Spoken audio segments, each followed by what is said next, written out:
All right, let's go ahead and get started. Welcome everyone to the Consumer Reports Digital Wellness webinar. Today we're going to be talking about broadband.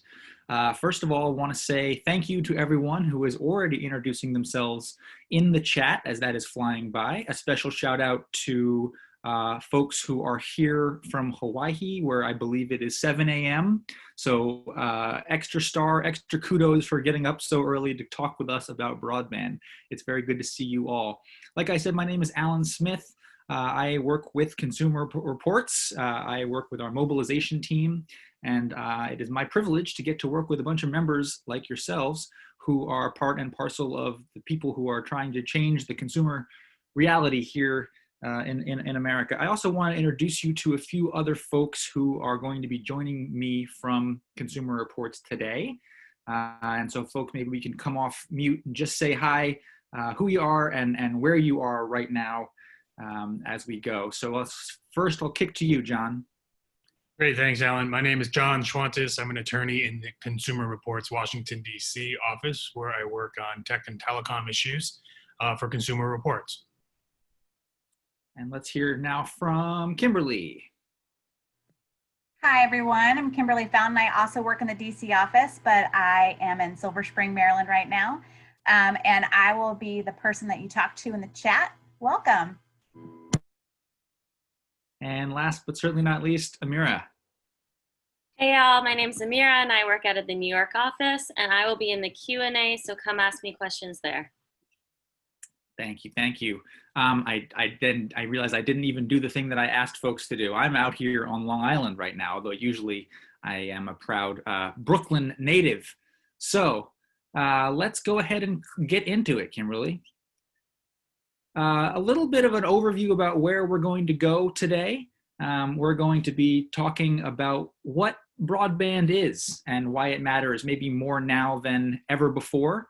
We're going to do a little bit of an activity. Those of you who have been to digital workshops before, we're going to try to change it up just a little bit on our usual quiz stuff. So folks, get ready because you might see a poll that pops up on your screen at some point. It's a way for us to ask for input from you. And if you don't see a poll popping up on your screen, don't worry about it too much. You can just play along at home. We're not going to gather any sort of information from you all today that's going to be changing to our CR survey department anyway. So you just play along as you see fit. Then we're going to talk about what you can do to improve your internet connection, both at home and then maybe in the larger world. We're going to throw all of your interesting questions to John, and then we will hopefully be out of here on or around the top of the hour. So let's see how we do. Next question. Slide. Thanks, Kimberly. A few pieces of housekeeping for us before we get started. Remember, this is going to be an overview. That means that we're going to do our best to tell you as much as we can about the internet and about how broadband works, but we know we're not going to get to everything. So please take advantage of the questions, take advantage of your peers who might be here, who might have other information, and let's make this a good open discussion. Watch out for acronyms and terms, or WFAT. I don't know if that actually works as an acronym, but we will be throwing around acronyms. We'll try to do that as little as possible. We'll try to be as respectful as possible to people who don't know all of the technical jargon, but we might accidentally do it a few times. Please bear with us and just ask us for clarifications in the chat or in the Q&A if we're going too fast or hitting something that doesn't make sense to you. Please do engage in the polls. Please do use the chat function. And again, if you're listening over the phone or if you're finding the polls don't pop up for you, feel free to just play along at home. And last but not least, please do be respectful of your peers, of the other people who are here to learn and talk about broadband today. We are using Zoom, and we're using a public Zoom platform. So there's always the chance that some person will jump in and try to wrest control from us. I think we're going to be doing okay because I think we have things pretty locked down, but bear with us if someone does try a little Zoom bomb action. Thank you, Kimberly. You are ahead of the curve. Next slide, please. So, John, we are here today to talk about broadband. This is something that you spend a lot of your time working on and thinking about. Why should we care about broadband today, or at all? Great. Thanks, Alan. Well, basically, broadband is short for what we call in telecom law broadband internet access service. So, shorthand for that is broadband, which a real simple way to think of that is, I mean, I'm old enough to remember dial up internet service. Back in the 90s, AOL, you'd get your disc and you'd hear the phone make all those weird clicks and chirps, and you were connecting to the internet. Broadband was developed in the early part of the aughts to 2001, 2002, and it was always on, the always on connection. And it just simple shorthand, it's faster, it's more reliable. And broadband, as we move forward, is what in what we know is the internet. And just in my lifetime, all the things that the internet does, we now stream video. We're doing this today, video conferencing, telehealth, having meetings with your doctors. And for those of you who have children, a lot of them are virtual learning right now. And the internet connection is beyond so many other things. It used to just be email and your computer. Now it's your TV, it's your fridge, it's your home security system, it's your baby monitor. The internet has truly become ubiquitous. And so when we say broadband, that's just what we mean shorthand for fast internet. Well, let's go straight to our first poll now, because our first poll is going to be essentially a question about how you are joining us today. So you should see something popping up on the poll right now. How do you connect to the internet when you connect? Are you on a cable connection? Are you on a fiber connection? Are you using a satellite? Are you, as John just alluded to, still doing the dial-up with all those weird noises and dings and something like that? Or are you not sure? You're not sure how you are joining us today. Again, this is thoroughly unscientific. We're not going to take anything down from this, but we're just kind of curious about what you are, what folks are using as they connect to the internet. So we'll give people just another minute to weigh in on that. John and I were talking before this webinar, and I was trying to explain to him my answer to this question, and it's a little bit convoluted. I am joining you via a satellite little thingy that's on my roof that has a radio connection to a building that's about half a mile away, which has a T1 fiber line. So we're going in a roundabout kind of a way. But it looks like most of you are answering cable. 59% of folks said cable with fiber as the second option. Nobody copped to being on a dial-up connection, which would probably make sense for this modern era. But that's an interesting thing. I don't see anybody here joining us with dial-up, and a couple of you are not sure. That makes good sense to me. So Kimberly, let's go to the next slide if you could. Zoom over. I see someone in the chat saying Zoom over dial-up would be excruciating. Whoa, tell me about it. That would be really unfun, and video probably right out. So John, what when we talk about these different tools that people are using to access the internet, and we talk about speed and connectivity, what are we talking about here? Those are all different ways of, basically there's just technology and different ways of accessing the internet. I'm not surprised by the numbers. Overwhelmingly, it's cable and fiber. Brought to you either by your cable company or fiber is typically Verizon Fios. They're what we now call internet service providers or ISPs. What broadband is it's just a speed definition. And I'm not a technologist, so I'm a lawyer. So any analogies we make about internet speed and how the internet works are always clunky, and they're never entirely accurate, especially to my engineering friends. They're like, oh my God, don't talk about a highway, don't do that. But broadband, by and large, is a speed definition and how many megabits per second your connection to the internet can handle. And that's a download speed. So when you're sending things out into the world, I got that all wrong. When you're bringing things in from the world. So my video, you're seeing me on video, that's your internet connection downloading my image into your computer, into your device. Upload is when you're sending back your image. So internet traffic, internet speed is a two-way transaction. Download and upload. So that's something. But typically when you think about internet speed, most people are just referring to their download speed. And that definition changes, and it's kind of regulated by the Federal Communications Commission, or what we call the FCC here in Washington, D.C. They have not updated the definition of broadband since, I want to say 2015, and that's when they lifted it to 25 megabits per second down and 3 megabits per second up. There are lots in the advocacy community who believe that definition needs to be increased again to better reflect how we are using the internet, which is even think 5 years ago, how many video conference calls were you on at work? Some of us were, but now it seems we all are. Yeah. Kimberly, I'm going to go to the next slide, but I am going to note that someone has correctly pointed out there that the slide that we were just on has one piece of incorrect information. It was megabits per second, not megabytes per second. That's my my having read these slides too many times and not catching my own thing there. So thank you, Arquan, in the chat for pointing that out. So John, we're talking about like the methodology for connecting to the internet, but then we also think now the internet is more than is becoming a major part of people's lives, and now we're starting to deal with, or we have been maybe dealing with for the entirety of the existence of the internet, a societal break, a digital divide between people who have access and who don't have access. Why is that? Why is that the most important thing right now for us to solve? Well, I think a lot of us, and this was even before the pandemic, a lot of us have realized a reliance upon an internet connection to do work, entertainment, learning, telehealth, all the things I mentioned earlier. And as we'll talk a little bit later in the webinar, it's still very much an unregulated sector, even compared to old phone service or electrical service or water service.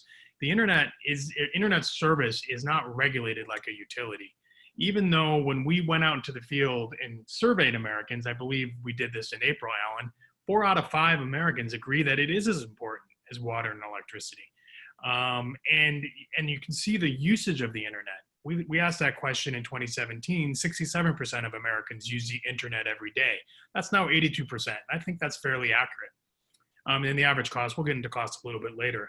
But what the digital divide is, oftentimes people only see one part of it, is like, do I have a connection to the internet or not? If I'm in my apartment in Washington or my parents in northern Wisconsin, will the cable company or the telephone company or satellite company, can you get internet service? That's what we call the accessibility part of that equation. And it's getting better, but there's a lot more work to do, and I would say especially in rural areas. But affordability is another sort of problem with the digital divide. There are many people who have access to the internet. They could get, say, take Comcast, has wired your building or your house, but it's just within the household budget, you simply can't afford the prices they're charging. And that's why it's, when we talk about the digital divide, I always say it's the 2 A's, and you can't forget about the affordability part of the equation. And I'll go ahead and move to the next slide here, Kimberly, because I think that all of those things become even more pointed and maybe even more important in a global pandemic. So, you know, not only are we now working from home, learning from home, entertaining from home, but we're doing it on a system that isn't capable or isn't ready for that amount of load. If you think about the amount of time you were spending before March 13th or so going to work and using the industrial strength internet that's there, or maybe sending your kids to school and using the internet connection that's there. Our home internet has not been designed for the amount of work that we're putting on it right now. And the accessibility question, the access to a real connection is starting to become a problem for students, for people who are trying to work from home for the first time. It's all over the place. Now, obviously, we do want to acknowledge that some internet service providers have been stepping up to the plate. Some people have been doing things you might have seen in your local community, like changing the data cap on your plan, or changing your sending out hotspots for students who are working at home or who are learning from home.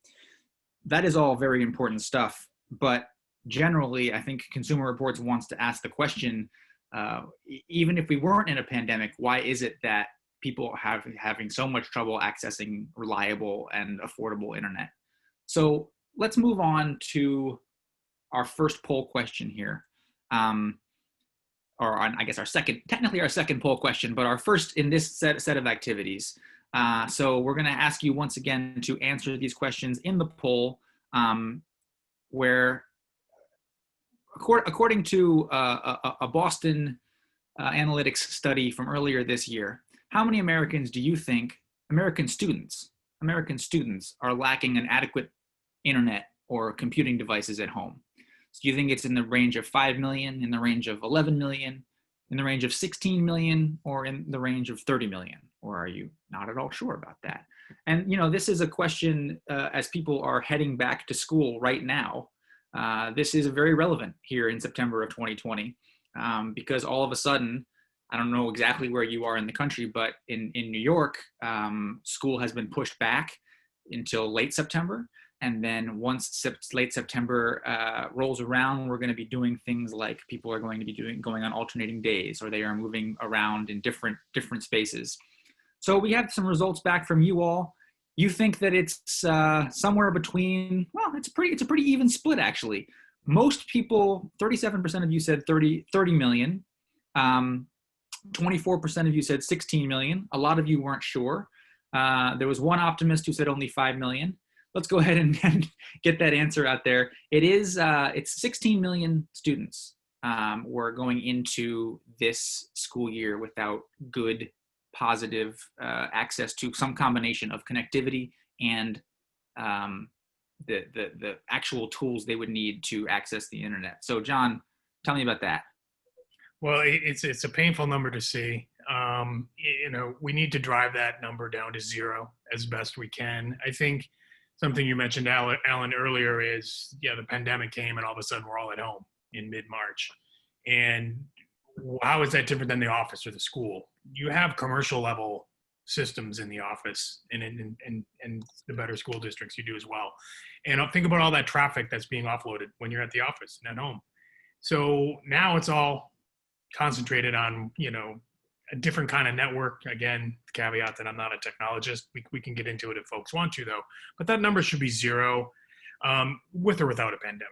I think if you look back 100 years ago, we wired this nation for electricity. We do universal service in the phone connections. Everybody got a phone line. Same with water. And these were regulated like utilities. That's currently not the case with internet service. But it is something, I think those are some of the more interesting policy debates that are happening. Yes, you want to encourage free market investment and deployment, and to be fair to the cable industry and others, they've invested billions of dollars into this. But that number is showing that we still have work to do. And if we can do it with electricity, we can do it with phone service, we can do it with internet service. All right, let's keep that in mind as we go into discussions about sort of optimizing our own networks, because I think that it's important to both keep an eye on how we can be individually as connected as possible, and then maybe also an eye about what we can do as a city, as a town, as a state, as a country, to make sure that that 16 million number is creeping ever down. Yeah, next slide, Kimberly. Let's go ahead and go back to here. So our second question for you, which of these on the screen right now are not something that you need to worry about when it comes to how your Wi-Fi system works each day? Is it the fridge? Is it your dog? Is it your next door neighbors? Is it the fish tank? Or are you not sure? So this one is maybe a little more flippant of a question than your 16 million students who are not having access to good internet connectivity. But you know, which one of these do you think is not something that you have to worry about when you think about just how your personal Wi-Fi system is doing in getting information out to your laptop or your phone or anything along those lines? More than half of you suggest that the dog is the only one you don't have to worry about, which I think I agree with. So we're going to go on to the next slide, Kimberly. We think that the answer is, in fact, the dog. So what's up with all those other things? Why do we have to worry about all of them? So there are a few reasons that we think that everything else should be a problem. And the dog is the only thing, unless your dog happens to have an iPad or has some extra connectivity yourself, is the only thing we're not so worried about. And it's true. I'm seeing in chat, Steve is pointing out that even the dog could be chipped. They could be online themselves. But take, for example, let's assume a dumb dog. But the fridge is a problem, not just because it could be a smart fridge and because your fridge could be connected to your Wi-Fi and drawing down bandwidth, but also because large physical metal objects actually do block Wi-Fi signals. The fish tank is an interesting one. The water, big amounts of water in one place will distort a Wi-Fi signal. So when you're thinking about your home Wi-Fi system and you're thinking about where your physical router is and where you're using the internet, try not to have a fridge or a fish tank between you and the other thing. And then neighbors. And John, I'll tap you in for here, because what your neighbors are doing actually ends up making a big difference to how your connectivity works, right? It certainly can. Wi-Fi is basically you're taking your modem connection, your hard wire connection that comes through the wall. We call the last mile in telecom law. And then you're hooking that up to a modem, and then Wi-Fi is you're basically taking that hardwired connection and making it wireless. Just, you remember back 15 years ago, and some still today have the little antennas. That just means it's sending around a wireless internet signal. Now, it has a limited range, and so if you're in an apartment building like I am, you can go up on your device and see all the available Wi-Fi networks. And you know, the internet and Wi-Fi, really it's old school spectrum. These are radio signals that are being manipulated and encoded. I mean, that's kind of what's happening. And so if you can log into your router or your modem, which I can, and if you own your own router, and we'll get into that, you can see all the channels that are being used. And, you know, it's all encrypted and private. I can't see that it's Alan next door, but I can see that there are 10 people using that particular channel within that certain bandwidth. And so I have the ability on mine to move to a different channel within that frequency. That's what's going on with the neighbors. If you are in a high density neighborhood like I am, that is something to think about if you're really dragging. And there are other things we will talk about, but that's the background on the neighbor's answer. Yeah, and that that also we'll talk about this more as well, but that also extends to the number of devices that you are talking about within your own house. And so every time you see another device on that router or on the larger connection, it's in some way clogging up that highway. All right, let's go to the last and final question here. As far as you know, without checking your bill, what internet speed download, now we're talking about download, so how the speed at which things are arriving at your machine, do you think you're currently paying for? So I'll pop up that poll. And I'm just curious to know what people think that they are paying for as part of their everyday connection. I myself think I'm paying for something in the neighborhood at home of around $250, but I never seem to get more than in the 50 to 80 range. But we can talk about what that means as well. And as these numbers are rolling in, John, tell us a little bit about like what these numbers might mean to you if you were to see different sizes here. Again, because it's not a regulated industry, Comcast versus Charter Spectrum versus AT&T versus Verizon, they can package their speeds in any way they want, and that's both mostly good. Different plans, different price points, but yeah, there's no standard. You must offer this. You must offer that. And I mean, I think that's mostly for the best. 25 megabytes, or you tripped me up, Alan. Megabits per second is the minimum definition of broadband. So I would expect, kind of what I'm seeing here. I would expect most everything to be right around 100 right now, Mbps. More than that, it's great to have more speed, but you got to ask yourself, what are you doing at home that requires that amount of bandwidth and that kind of speed? We can talk about that as well. But yeah, that's right about what I expected. I'm seeing 43% for 25 to 100. All right, so the next thing we're going to try here, we're going to ask you if you're interested, and Kimberly, move up to the next slide here, because there's no correct answer to that question. It's not even really a fair poll. We're going to ask you to go ahead and test your home Wi-Fi. So there are a couple ways that you can do this. We really like the speed test that is built by a group called MLab. They're a nonprofit organization, and we think that they do the best job of actually giving you a real definition of what your test is. So from your Google homepage, you can either type in search speed test, you can type in the phrase speed test, or you can go to speed.measurementlab.net. Now, if you're not interested in doing either of those right now, don't worry about it. Just stick with us here in this chat here, because you can always go back and do this at a later date. But we want to give you this tool, and if folks could be interested in using this now, we'd like to hear what you're actually pulling down. Now, of course, this is not going to be a perfect test. And Kimberly, if you can go on to the next slide here when you get a chance to give people a sense of what this might look like when they are, in fact, going to test. It's not going to be a perfect test because you're on a webinar right now. So there may be there may be some factors that are slowing you down because of the fact that you're able to hear me speak, or there may be a couple of other things happening to mess with a perfect number. But go ahead and check and see what you're getting. And if you can't test now, don't worry about it. We will send around this tool as part of our email after the event, and you can test to your heart's content. And actually, it'd be good to do tests at different times of the day and different moments, and just kind of see what people are getting around different times. Someone says in the chat is saying, I can't even test, which just speaks to how awful your speed is. I myself am not willing to navigate away from this right now because my speed is so tenuous that it's not really even working.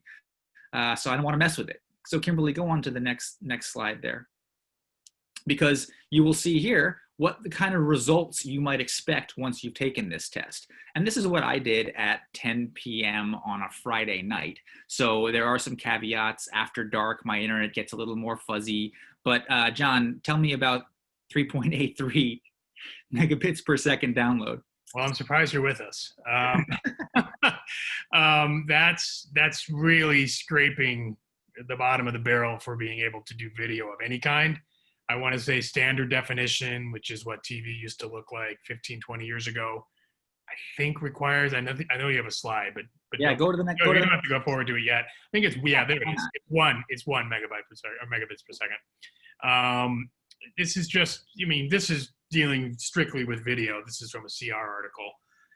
And video is pixels, is how many times you can break down that picture into tiny little dots. And so the more dots, the more bits you're going to need to generate that picture through the internet. So yeah, your Mac probably knows that you're on that slow connection. And so it's going to downgrade your picture down to standard definition just to allow you to be in this video chat. 8 is what you need for HD. And then if you're in the 4K world, you're going to need closer to 18. But yeah, your speed is like taking your blood pressure. You got to kind of take the average. It's going to vary. It varies by, if folks want to talk about it, we can, but it varies about your neighborhood, your cable provider, how many other people in your building is using that cable provider, what are they doing? If you've got some kids next door playing, multiplayer games, that's a huge, what we call, network, bandwidth hog, because it's sending data up and down in real time as you're playing a video game with someone halfway around the world, for example. That will use up a lot of capacity. But by and large, with those numbers, you would expect for folks, the 20% of people on fiber connection, fiber optic is the gold standard right now. That is the best internet connection you can have in 2020. You should actually be experiencing high upload speeds. Cable, like I'm on, it's getting better, but you're going to have a really high download speed, and that's what they advertise. And just so folks know, I will play the lawyer card here. They advertise up to, and it's all in the fine print. And we got involved with some litigation in New York State, but with regards to false advertising, they are very careful to saying we advertise up to that speed. So they're not. And again, there's no oversight over this. There's some, but yeah, they're not guaranteeing that you're going to get 250 all the time. Kimberly, let's go back one slide. I do want to get to some of the things that John was just talking about there, but just want to rattle through some of the questions that you could be asking yourself when you think about how much speed you need to be paying for. As John said, first of all, it's what your advertised speed is up to, which doesn't necessarily mean that they're even guaranteeing that that's what you should be having. But given all of these different parameters, you should be thinking, how many devices are connected to your home internet system? How many different ways are you asking this thing to fork? And you should be asking how many people are using your internet at any given moment. Are you in a house where it's just you and you can kind of choose which thing is connected, or do you need to have a student learning in one room, another student taking PE in the basement on a Zoom call, and 2 video conferences with work happening simultaneously. How often are you watching Netflix? Are you the kind of person who likes to have your TV on in the background all day? Or are you playing, Worlds of Warcraft with all of your friends and family and having a really quick, a heavy gaming session, which is constantly eating up space? So there is no one silver bullet answer to how much speed you might need, but those are good questions for you to start to think through as you process this. Next slide, please. And I appreciate people who are weighing in on these sort of things in the chat, because we have some advice, that buy your own router if you can afford it, if that's possible for you, because right now you're probably, if you don't own your own router, you're probably renting a router from your connective cable company or something along those lines. And that is not only costing you a fee per month, but it's not even necessarily the best router in the business. It's probably pretty good, but it's not the best one necessarily. Now, we're going to drop into chat and a couple of different places our suggestions for how to optimize your router, but it's not necessarily as simple as just going out and buying a router off the shelf. You might have to check with your cable company to see which routers work on their system. You might have to actually be a little bit cautious about that. John was giving me some very advice about that very thing, because I called Optimum and they said, oh, you can't use that particular thing. And he was like, well, that's not totally true. So you might have to be brave and willing to push through with a different customer service person. And then, so also you might want to think about how to optimize your Wi-Fi. We talked a little bit about things that block physically your Wi-Fi connection, big bodies of water, a particularly technologically savvy dog, a couple of different things like that. But John, how else have you thought about optimizing your Wi-Fi since you've been working from home? Well, so for us, we started working from home in March, and it's like, running around in the old car that you love, and you never really notice it's an old car until you need to do something that requires an upgrade. So one of the first things I had to do was upgrade my 9-year-old router. It was like an old, what was it called? The old Apple Airport. I don't even know if they make those anymore. But yeah, it had a real hard time. So while I was doing a video conference and my wife was doing a video conference, whoever got stuck in the bedroom was having all kinds of problems. And that was a range problem. That wasn't exactly a speed problem, but the poor thing couldn't kick the signal far enough. So that's an issue. But yeah, we could talk more about the cable companies and some of their shenanigans around requiring them to use their equipment. But I'll save that for Q&A if folks are interested in that. But I think people are interested in that. I'm seeing in a couple of things in chat, people saying, AT&T won't let me, Fios won't let me. Yeah. So what's your input on that?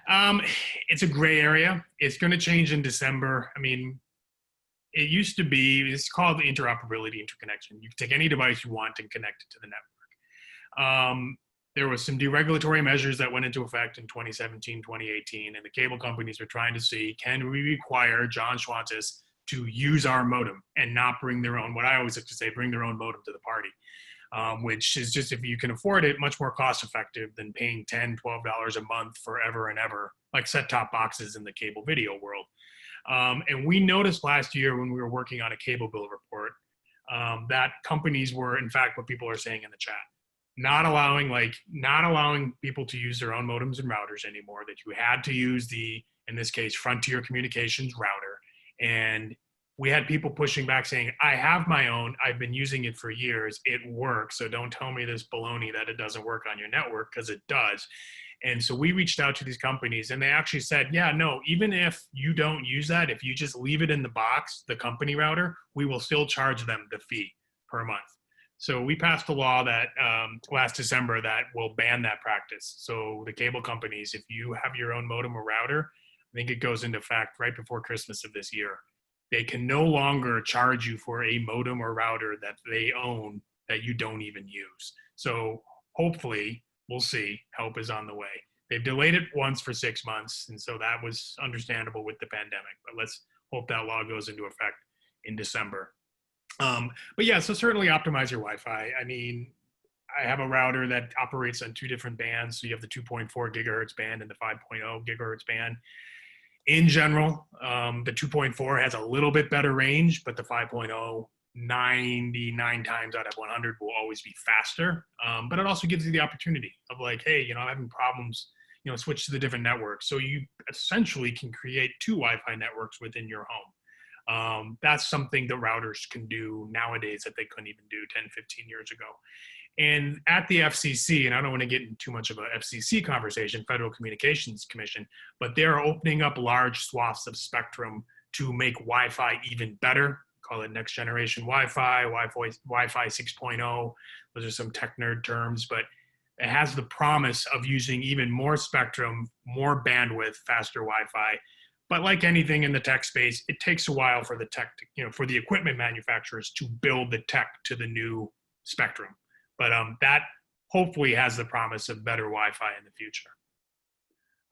So don't worry, folks who are starting to get panicky in the chat and question and answer. I'm seeing these questions. We are going to make sure we get to as much here as we can. But I do want to offer the opportunity for you to continue doing what some of you are already doing, which is sharing around how you answer some of these questions. But let's get into the question of like how you work around optimizing your Wi-Fi. I guess is the most explicit thing that I'm seeing in chat that I want to encourage. Keep doing that, y'all. But let's get into the question of cost a little bit. So the Wild West world of how these things are priced, and you mentioned this just a little bit here, John, but let's break open the question of regulation and if there is any and if there should be. No, when we talked about water and electricity earlier, and I brought up phone service, I mean, those are all regulated industries from 100 years ago. And I think, we imagine you couldn't really you could, get by without electricity, water, or phone service. But I think, assuming we all can agree those are things that help you interact with the world in 2020, I'd put internet service with there as well. Now, there are all different ways to regulate an industry. I mean, you could do it as simple as you are required to build out and connect every home. It has its limitations because when you did that in the phone space, you're connecting homes that are off the grid, literally. And so those of us in the city are subsidizing to make sure, my distant relatives in the boondocks of Wisconsin have phone service. That's just a policy choice. That's why we debate these things and decide what's good for society. But on price, there's no price regulation of internet service right now. And I think in sort of the work that I do is I look at, well, where there's competition, where you are fortunate as a consumer to have 2 or 3 or 4 choices for internet service, well, by golly, those prices tend to be lower because there's competition, there's price discipline. But I've lived in buildings where the only show in town was Comcast. And so all of a sudden you find your internet bill being $80, $90 a month. You move across town, there's competition, that bill cuts in half. That's something to think about. I mean, I'm not normally reflexively say rate regulation. That's not kind of where I'm at. I'm more of a moderate. But we have to think about, should there be, like in the cable space, a basic cable package should we have a basic internet package where no matter what the cable companies want to charge for a gigabit per second connection, which is the hyper fast connection, they're required to at least provide a bare minimum service so people can afford and get online. Those are types of things we have to think about. With everything else going on in the world, any of us who wake up and read the news, this is a very, very important issue, and I spend way too much time on it, but it gets drowned out amongst everything else that's going on. So, but it is a policy discussion that is ongoing, and I think hopefully it could be a bipartisan solution. So I'm going to go pretty quickly to the next slide because I want to give as much time as we can for all of these very excellent questions. But we do have some thoughts about kind of how you and Consumer Reports can work together to begin to talk about some of the issues that we've been raising here. If, for example, you find that regularly you are doing a speed test when you're not on a webinar, when you're not connecting through at different times of day, and you're routinely finding that you're getting significantly less than you think you're paying for, and you've done some optimization tricks, you've done that sort of stuff, you can complain, starting with complaining to the FCC, but also complaining to your state's version of that kind of watchdog group, whether it's the State Public Service Commission or Public Utility Commission. You should complain to your ISP as well, both directly to the ISP and then directly, that's your internet service provider, that's your Comcast, that's your Optimum. And then also just in public, complaining in public to make public noise. And I mean that in the sense of on Twitter, on Facebook, put out into the world your discontent, and you might be surprised at how much people are willing to at least engage with you. People don't like having their product dragged in a public forum, so people are responsive along those lines. All of those things, though, coming soon to a theater near you, we're going to be hopefully doing through a Consumer Reports portal. So stay tuned for us to come back and say, hey, we would love you to actually contact the FCC on our behalf or on your own behalf through Consumer Reports. We'd love you to make some public noise with us about things that are not working, because you can troubleshoot to a certain extent about how your home internet service is or is not functioning, and then at some point it stops being a personal problem and starts to become a communal problem. And when that happens, we need to sort of take some communal actions to figure out how they how we can bring in regulatory bodies to make the world a better place. So I think that like I said, we will be sending you a follow-up email with a lot of information in it, including some of the ways that you can do these exact things. But now we want to open up the floor to questions, and I know we have a lot of them already. So John, as I troll through here and look for great questions, the first thing that I want to throw to you is something that I'm seeing a lot here: extender versus mesh versus a physical hard wire. What do you think? Are you a pro mesh guy? You are on mute, but I think it's a good answer, so I don't want you to be. No, that's fine. No, I quickly scanned the chat, and yeah, you can go old school and wire yourself directly to your modem. So just to be clear, the wall, wire, modem, now the modem and router typically are all in one devices, but you can still buy a separate router. And you can skip that router, which gives you Wi-Fi, and I'm oversimplifying this, but that's basically what gives you Wi-Fi. And if you're having truly connection problems and you're like me, have an old desktop sitting in a discrete place that doesn't move and it's by the modem, go ahead and wire it. That should immediately give you some better speed. And if it doesn't, that might truly be an ISP issue. And when you say wired, you mean take a physical Ethernet cable, that little like funny shaped one, and just plug it actually into your machine. They tend to be colorful, usually yellow or blue, and you plug it right from the modem, right? And I mean, even my relatively new iMac still has an Ethernet connection, so you can hardwire your internet connection, and that should help. That should give you a good speed boost, especially if you're doing a lot of video conferencing or your kids are doing some e-learning and you're having some speed problems. Try that if you can. And I mean, I'm trying to think. Typically from your modem, there's more than just one, so you can do many Ethernet connections. I shouldn't say many, you can do more than one in most cases. The mesh work, like if you're in a large home or you're in a home with some weird angles or corners, mesh extenders, I mean, the mesh will basically give you a boost to a further part of your house. I know, oh gosh, I talked to the writers last week before we were preparing. I think they gave the Orbi system the highest rating. I don't know if we've dropped that article into the chat with regards to Consumer Reports ratings on routers. We did, and maybe we can do that again, but this will be one more chance for me to say that the follow-up email that everyone who is here will be sure to get will include all the links and articles that we're talking about here, including this one about routers. Alan, I just saw a question. I just want to make sure, if you buy your own, I mean, yeah, because I'm throwing a lot of terms around.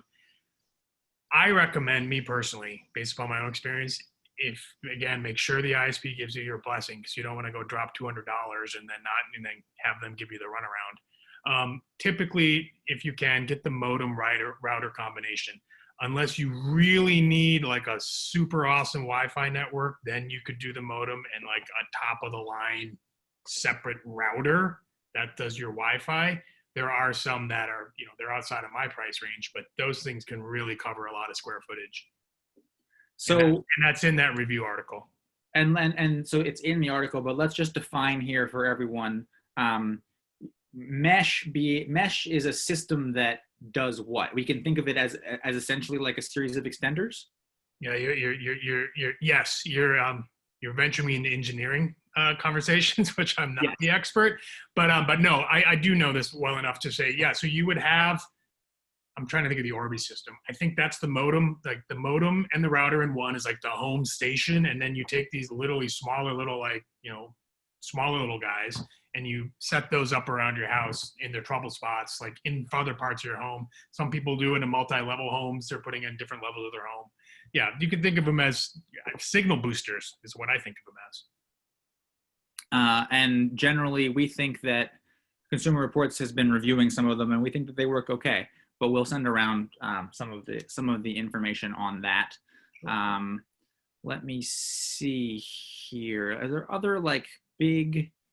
Help me out, folks. Are there other big types of questions here that people need us to answer? Let's see. It's a type of question.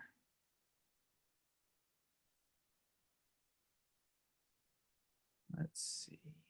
A lot of people are asking for individual ideas about how to improve their connectivity. It's not really going to be something we can do on this call, and I apologize about that, but there are just too many. You guys are taking me up on my offer to ask questions, and I appreciate that, but there are just a few too many personalized things for us to be able to grab all of. I would, it's a little simplified, Alan, but I would ask people to truly count how many devices, if you're using Wi-Fi, because that is, you have some limitations when you go wireless. How many devices are actually on that network and are in the background? Are they being actively used? Sometimes you can have success by actually disconnecting some devices that don't need to be using the internet if it's a limited resource within their home. And I think, so another sort of question that I'm having that'll probably get us into the technical aspect a little bit, but people are talking about the trade-off between the privacy and security of a VPN and the amount that a VPN ends up throttling your connectivity. Do you have a take on that, or how you personally navigate that question? We had a colleague who did this using our own internal VPN. We can follow up on that because it's something that's out there that's well known. Like if you're on a VPN, it will slow down your speed. I am not an engineer, so I couldn't really speak as to why that happens. Probably somebody in the chat is better versed to that. But that is something, it's the VPN. I know for us, if I'm not on a work necessary application, I don't use the VPN for just my normal cruising around the internet. But if you have to be for work, then that could be definitely constrain your internet. And, that might not even be a case where a speed boost would help, but something you might want to talk to your system administrator about as to why your VPN is giving you that much drag. And people are also taking me up on my offer to try to clarify the different terms that we've been throwing around here at great speed. So appreciate that, and apologies for moving too quickly. And also apologies for my lack of specificity in the acronyms we were using before. But can you take people through exactly what a megabit is and why 1 megabit is our standard deviation for how we track stuff? Well, it used to be kilobits, and then it moved up. It's like a measure. I like to think of it as miles per hour. I saw something in the chat about what's a gig. A gig is 1,000 megas. So as you creep up the scale from 25 mega to 250 mega, which I have at home, then there's 500, and then twice of that is 1,000. That's when you get to gigabyte or gigabit. You really screwed me up, Alan, on the bytes bits, but yeah, my bad. I'll have it cleaned up. Okay, it's all right. I'll get you later. No, all that said is I mean, that's great. And I'm all for companies advertising the biggest, fastest, whatever. But that just truly comes down to, unless you're really hosting a peer-to-peer network or doing some serious video editing or artificial intelligence within your home in 2020, that's probably a luxury that you probably don't need at home. But hey, you know, if you can afford it, great. But at that point, you run into real questions about hardware. You will need a special kind of modem and router to be able to handle that level of speed. We are getting people who are then tripped up by my question about VPNs, so apologies about that. But a VPN is, we will send around some further reading about VPNs as a part of our follow-up email. I don't really want to break open that question too much more in the interest of time, because I want to get into another really interesting question that maybe, John, is even more up your alley. People are answering the VPN question in chat, but it's going by very quickly. So we will be sending all of that around again with this video after this call. Yeah, so how can we just so people know, it's a virtual private network, which is just creates an interface between your connection and the internet. It kind of creates a separate parking lot, but I just want to say what it stands for. Yeah. So how can we get more providers to offer some competition, or force providers to provide more options? What's the big picture answer to that question? So force an individual provider to offer different price tiers and options. I mean, again, I don't reflexively say government, but here I would say that would take some form of regulation to say, Comcast, you must provide a basic internet package. They already do in some areas. They call it Internet Essentials, but you could require that by law. And that would be a light touch regulation that they have to provide that. In terms of head-to-head competition, it's very, very expensive to build a duplicate network. So you have sort of Comcast, and they have their wire in your building and through the neighborhood and under the streets. And if you're RCN and you're going to come and compete directly with Comcast, what we call in the industry an overbuilder, it's very, very expensive to rip up and literally duplicate the Comcast network. And then once you build it, then you have to hope the consumers come, what we call a take rate. So that's, to be fair, that's the biggest challenge to competition is. Is it efficient, and how expensive is it to bring out to have other competitors, private competitors? There are some. Go ahead, Alan. Someone in chat is offering the non-private competitor option. Get your local government to create its own fiber optic system. Yeah, that person read my mind. Now, we've seen that. What we call community broadband, what we call municipal broadband, that is where a county or a city says, you know, enough is enough. You know, Comcast is ripping off consumers. We're going to build our own network just within, we've seen this in Chattanooga. We've seen this in Wilson, North Carolina. They're two of the best examples for what you see at community broadband.